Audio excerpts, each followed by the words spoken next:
Assalomu alaykum. Joziba ko'rsatuvining bu yildagi sonida sizlarni ayol qalbi va milliy nafisligimiz bilan bezalgan san'at olamiga chorlaymiz. Kashta bu shunchaki bezak emas, balki ayol didi, sabri va yurakdan chiqqan ijodidir. Qahramonimiz esa ana shunday milliy qadriyatlarimizni zamonaviy liboslarda yashatib kelmoqda.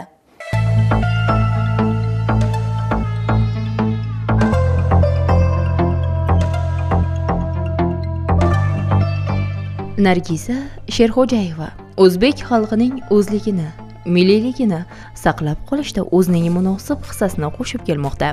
U yoshligidan kashtachilik, gilamchilik va kashtali milliy liboslar san'atiga qiziqib, bu yo'nalishlarni chuqur o'rgandi va yetuk hunarmand bo'lib yetishdi. U o'z ijodida an'analarni asrab, zamonaviylik bilan uyg'unlashtirmoqda. Hunarmandlar oilasida tug'ilganman. Hunarmandlarni 4-avlodi hisoblanaman. Kashtachiligi mani onamlarning onalari o'tirib o'sha do'ppila kashtachilik bilan shug'ullanishgan bo'lishgan. Men u paytda kichkinagina qizaloq edim. O'sha buvimgalar o'tirib, o'sha kashtalarni tikib, do'ppilarni tikib o'tirishganda, shunaqa paytlarda tushib bizni ko'rardik qiziqib. O'sha buvimgilardan qiziqib o'sha kashtani turlarini ko'zimiz bilan ko'rib, o'tirib tikib ko'rganmiz. U paytlarim 2 yashar qizaloq edim menimcha. Keyin men 6 yoshdan boshlab kashtani tikishni o'rganish boshlaganman.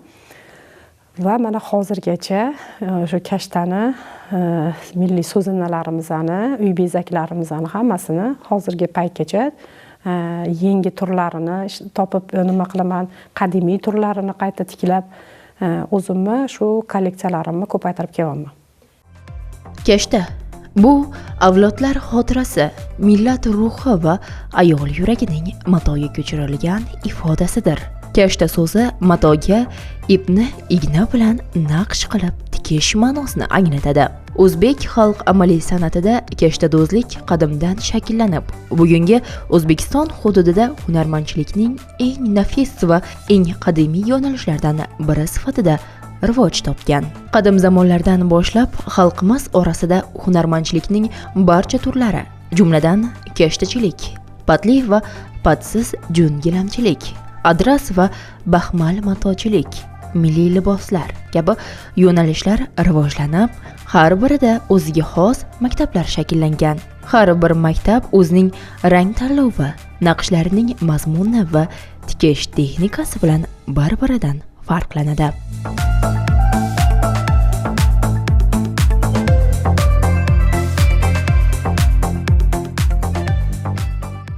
Kashtadozlik qadimdan milliy qadriyatlarimizga taqalgan bo'lib, bizani o'sha ayol qizlarimiz o'zlarining sarpalari uchun, uy bezaklari uchun tikib kelishgan.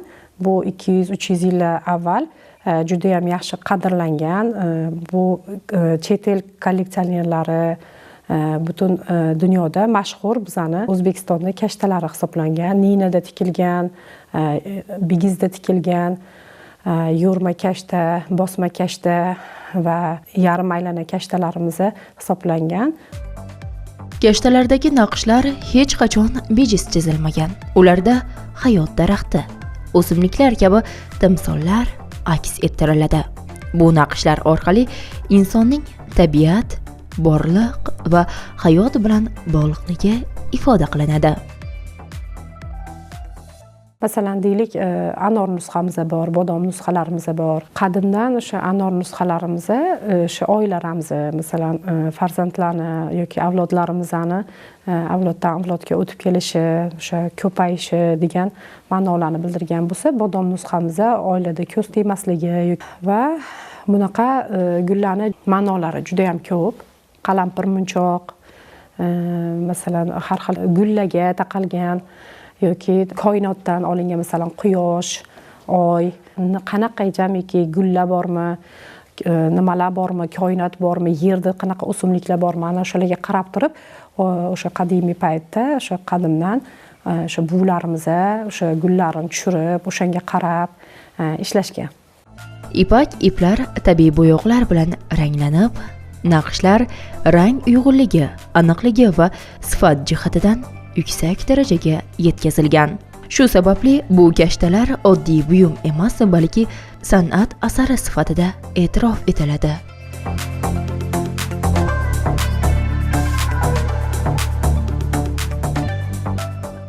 Bulardan Buxoro kashtachiligi, Samarqand kashtachiligi, Nurota kashtachiligi, Shahrisabz kashtachiligi va Toshkent palilari, Farg'ona kashtachiligi juda ham katta maktablar bo'lgan va bu bizga mana yo'qolib borgan kashtalarimizni hozirgi paytda biz qadimiy kashtalarimizning turlarini, nusxalarini topib, ularga ayni o'sha qadimiy kashtalarimizni hozirgi paytda tiklashi jarayonini olib boryapman. Bugungi kunda dunyoning rivojlangan mamlakatlaridagi muzeylar va yirik kolleksionerlar fondlarida o'zbek kashtalari alohida qadrlanadi. Hatto 2025-yilda Londondagi mashhur Sotheby's auksionida o'zbek kashtalari $100,000 dan $180,000gacha baholangan. Bu milliy san'atimizning jahon miqyosida tan olinayotganidan dalolatdir. Zamon o'zgarar ekan, kashtadozlik ham zamon bilan hamnafas bo'lib, yangi shakl va uslublarda yashamoqda. Bugun u nafaqat devor bezagi yoki sandiq uchun emas, balki zamonaviy liboslarda, kundalik va sahna kiyimlarida ham nafislik timsoliga aylanmoqda. Qadimiy naqshlar bugungi moda bilan uyg'unlashib, ayol qiyofasiga o'zgacha joziba bag'ishlayapti.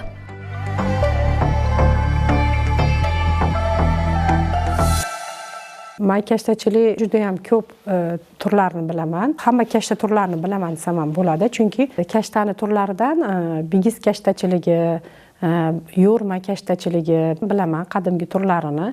Chunki men juda ham ko'p eski so'zanalarni, qadimiy so'zanalarni juda ham ko'p menga ta'mirlash uchun olib kelishardi. O'sha ta'mirlagan paytimda har bitta kashtani qanaqa qilib tikilganligi, qanaqa qilib yaralganligini birma-bir o'rganib chiqardim. Shuning uchun ayta olamanki, men kashta turlarini juda ham ko'p tikilish turlarini bilaman. E'tiborimni juda ham ko'proq o'sha qadimiy nusxalarga qarataman. O'zimiz kitoblardan, qadimiy kitoblardan, qadimiy nusxalardan, mana masalan o'tirib kolleksionerlarni o'sha qadimgi so'zanalarni saqlab qolgan muzeylardan olib, ana o'shalardan ko'proq harakat qilaman o'zim so'zanalarni yaratishga, o'sha gullarni ishlatishga. Nargiza Sherxo'jayeva nafaqat O'zbekistonda, balki xorijiy xalqaro ko'rgazma va festivallarda ham faol qatnashdi. Yuqori o'rinlar va nufuzli mukofotlarga sazovor bo'ldi. Uning ijodi dunyo san'atshunoslari tomonidan e'tirof etilib, yuqori baholandi. Matodan boshlanadi. Matoni olib, matoni qo'lda to'qiladi, bilasiz, qo'l stanoklarimizda to'qiladi va undan keyin mato to'qilgandan keyin u yuviladi, dazmollanadi, unga keyin gul nusxalari tushiriladi va ya'ni qo'lda chiziladi nusxalar. U keyin chizilgandan keyin o'sha kashtani o'tirib, kashtaga asosan iplar tayyorlanadi va ularni tabiiy ranglarda bo'yaladi va keyin kashtada o'sha qo'lda o'tirib, yo bigiz kashtachiligi yoki yo'rma tikilishi boshlanadi. Kashta tikilib bo'lingandan keyin pardozlanadi, dazmollanadi va chiroyli bezak san'at asari bo'ladi. Asosiy eng muhim joylardan bittasi bizda rang eng muhim rol o'ynaydi. Ranglarimizni bir-birini to'ldirib bilish kerak, bir-biriga mos kelish kerak va siz kashtani nimasiga qaraganingizda biror bir joyda juda ham to'q yoki biror bir joyda juda ham och ranglar tushib qolmasligi kerak, unga ahamiyat berish kerak. Asosan hamma joyda bir xil nimada olib borish kerak. Kashtani gullarini tushirayotganimizda ranglarini bir xil berishimiz kerak. Faoliyati davomida u Toshkent, Navoiy, Qashqadaryo va Farg'ona viloyatlarida kashtachilik hamda qo'lda jo'n gilam to'qish bo'yicha UNESCO, O'zbekiston Hunarmandlar uyushmasi va viloyat hokimliklari ko'magida o'quv mashg'ulotlari, seminarlar va treninglar tashkil etib, minglab shogirdlar tayyorladi. Ayni paytda uning shogirdlari mamlakatimizning turli hududlarida mustaqil hunarmand sifatida faoliyat yuritmoqdalar.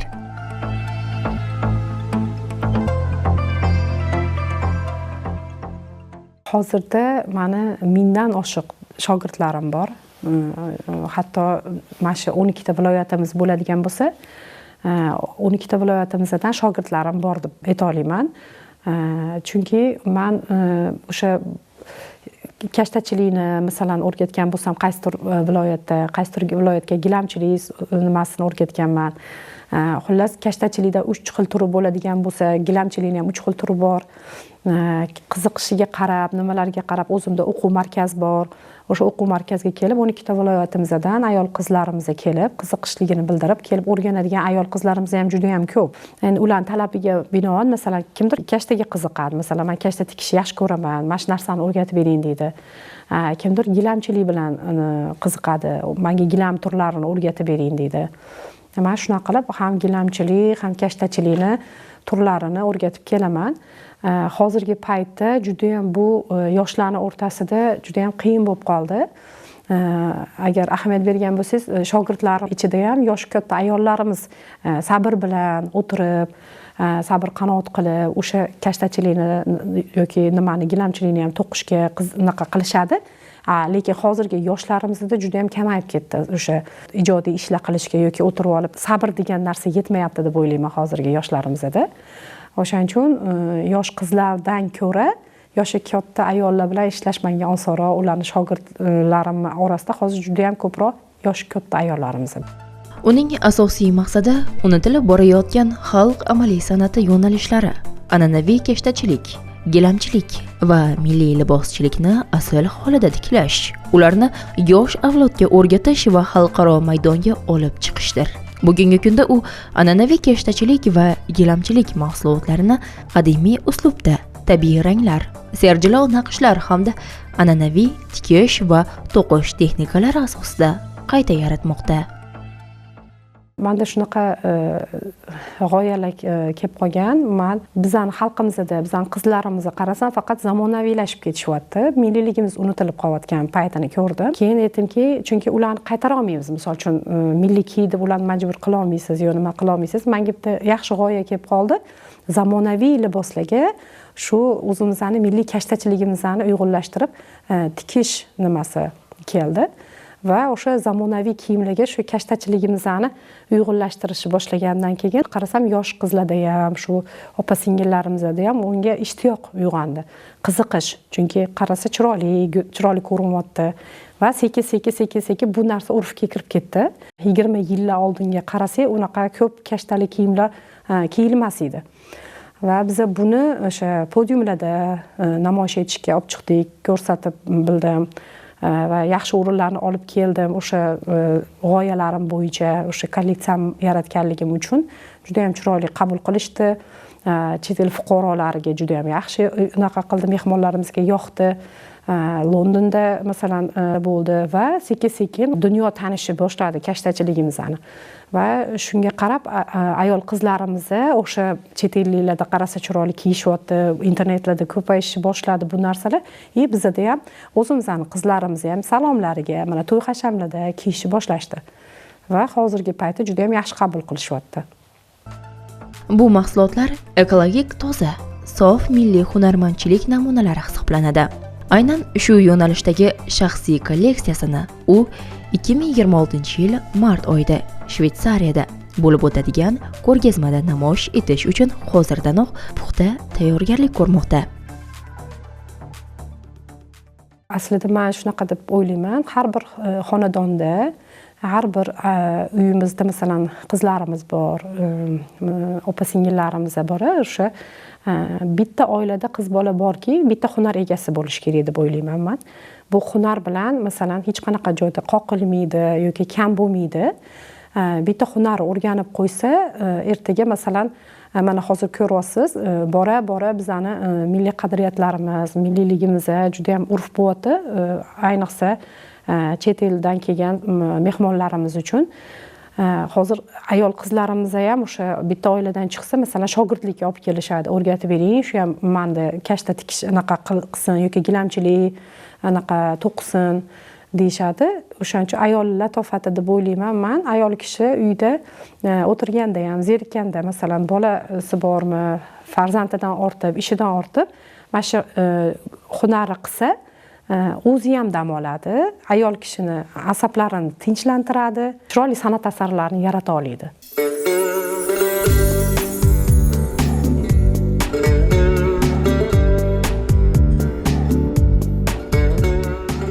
O'zbek gilamdozligi ham xalqimizning bebaho merosidir. Qashqadaryoda arabiy va jiz gilamlar, Surxondaryoda qiz gilam, oy gilam, oq gilam, Jizzaxda julxur gilam, boshqa viloyatlarda esa ko'kma, yer, takir gilamlar to'qilgan. Ular ham san'at asari sifatida e'tirof etilib, dunyoda o'zbek gilamlari nomi bilan mashhur bo'lgan.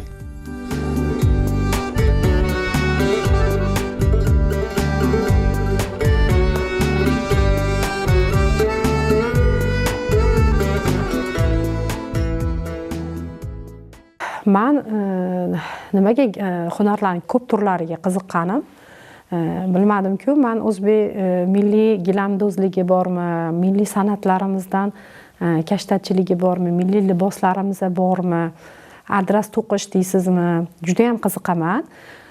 Qiziqqanligim uchun men qaysi nimaga borsam, misol uchun kimdir gilam to'qib o'tirgan bo'lsa yoki kimdir adras to'qiyotgan bo'lsa yoki kimdir qaysidir kashtani yangi turini to'qiyotgan bo'lsa, men darrov harakat qilaman o'rganib olishga. Nimaga? Chunki bu menga xalaqit qilmaydi-da.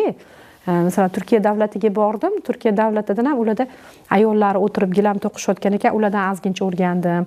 O'zimizdan 12 ta viloyatda aylanib chiqdim. Har bitta viloyatda qanaqa qilib to'qiyotganlarini ko'rib chiqdim-da, hammasini birlashtirdim. Va hozirgi paytda eng yaxshi gilamimiz sifati, a'lo darajada qilib sifati, ya'ni fundamentini yaxshilab oldim. Nimaga desangiz, mana hozir gilamga nimaga qiziqqanim, chunki gilam turlarimiz ham juda ham yo'qolib ketayotgan. Turlardan ko'p ekan gilamlarimizda. O'sha yo'qolib borayotgan gilamlarimizning turlarini o'rganib, ularni qayta tiklab va ularni saqlab qolish va bizdan keyingi avlodlarimizga o'shunaqa san'at asarlarimiz borligini bildirib qo'yish. Nargiza Sherxo'jayeva ijodida kashtachilik bilan bir qatorda gilamchilik ham alohida o'rin tutadi. U bu ikki san'atni ayol qo'li va qalbi, milliy tafakkuri bilan uyg'unlashtirib kelmoqda.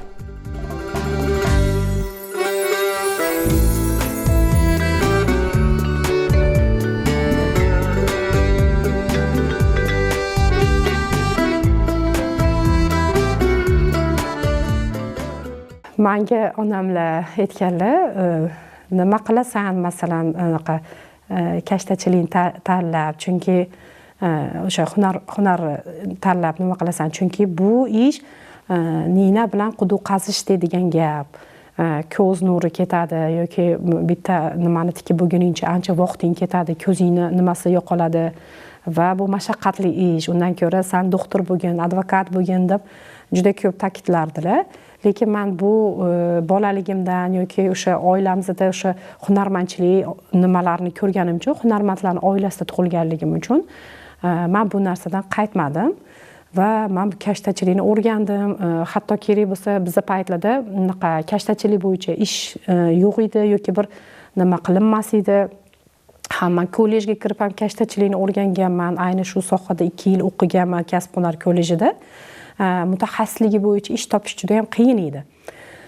Bora keyin eshitdim, mani hozirgida ustozim Ilhom aka Davletov shunaqa kashtachilik nimasini ochgan ekanlar muzeyda Toshkentda. O'sha yoqqa borib, ulardan ish olib tikishni boshlaganman. Shu bunaqa san'at asarlari yaralavergan sari nima deydi, o'zingizni to'xtatib qola olmas ekansiz, chunki bu meni sevgan kasbim. Sevganligim uchun boshqa ishlarni tanlamadim. Va hozirgacha mana bu kashtachilik orqasidan, o'zimning hunarlarimning orqasidan butun dunyoni ko'rib keldim. Chet ellarda katta festivallar, katta ko'rgazmalarga borib qatnashdim. Erta birinchi o'rinlarni olib keldim. Meni juda ham hayajonlantiradigan joylari juda ham ko'p bo'lgan. Eron davlatida 70 ta davlatdan hunarmandlar kelib qatnashgan katta festivalda qatnashganman. Birinchi marta borganimda 70 ta davlatdan kelgan hunarmandlarning ichida birinchi o'rinni olganman. Bu meni rosayam yana ham ilhomlantirgan. Ishlashimni yana ham o'zimda san'at asarlarini yaratishimda yana ham ilhom bag'ishlagan. Va shu bilan mana hozirgi vaqtgacha bu san'at asarlarini qilib kelyapman, yangiliklar qilyapman. O'zimni uyda qizalog'im bor. Unga o'rgatib kelaman. U ham hozir mendan o'rgangan nimalari bo'yicha, kashtachilik, gilamchilik bo'yicha juda ham yaxshi ilmlarni olib kelyapti va uni ham o'ziga yarasha shogirdlari bor. Gilamchiligimda ham, kashtachilikda ham va milliy liboslarni ham yaratishdan to'xtamayman. Nimaga desangiz, meni bu juda ham sevimli kasbim. Kimdadir hobbi deyishadi-yu, lekin yo'q, menda kashtachilik sevimli meni kasbim bo'lsa, misol uchun gilamchilik hobbim bo'lishi mumkin yoki milliy liboslarimiz. Bulardan hech qachon men to'xtab qolmayman va yangiliklar yaratishda davom etaman. Kelajak avlodlarga bu bizani hunarlarimizni sevib qolishligiga chorlayman. Ular bu san'at asarlarimizni bora yana ham yaxshi qabul qilishadi va bizani yoshlar o'sha milliy liboslarimizni, uy bezaklarimizni yana mana shu o'zimizni eski Yevropadan uzoqlashgan holatda bizani qadriyatlarimizni saqlab qolishadi degan umidda men bu ishlarimni davom ettiraman. Kashtadozlik bu shunchaki hunar emas. Bu ayolning hayotga bo'lgan munosabati, sabri, muhabbati va orzularining matoga ko'chirilgan ifodasi. Bugun biz ana shunday san'atni yuragida olib yurgan, milliy merosimizni asrab, avaylab, uni zamonaviy hayot bilan uyg'unlashtirib kelayotgan hunarmand ayol ijodi bilan yaqindan tanishdik. Ignada tikilgan har bir naqsh bu tarix, muhabbat va orzular hikoyasi ekaniga yana bir bor guvoh bo'ldik. Kashtadozlik va gilamdozlik bu shunchaki hunargina emas. Bu hayot tarzi, milliy o'zlikni asrab avaylash yo'lidir. Nargiza Sherxo'jayeva kabi fidoyi hunarmandlari bor ekan, o'zbek amaliy san'ati yashayveradi. Yangi avlod qalbiga ko'chib, yanada rivojlanaveradi. Joziba ko'rsatuvining navbatdagi sonida mana shunday milliyligimizni zamonaviy ko'rinishlarda asrab, avaylab kelayotgan insonlar ijodi bilan yaqindan tanishamiz.